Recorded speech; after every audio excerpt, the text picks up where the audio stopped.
Netanyahu is a war criminal, the architect of a horrific genocide against the Palestinian people. He is responsible for the killing of more than 73,000 people, for the maiming of tens of thousands of children as those who survive undergo amputation without anesthesia,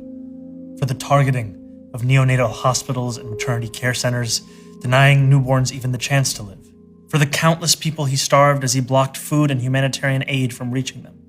for the gunning down of hundreds of aid workers and journalists. And just last month, the UN confirmed that Palestinian children continue to be deliberately targeted and killed by Israeli armed forces, more than 8 months after the so-called ceasefire.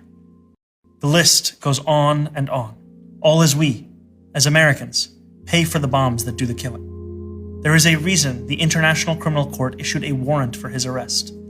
As human beings, we have spent generations building a shared understanding that there are crimes so grave they offend all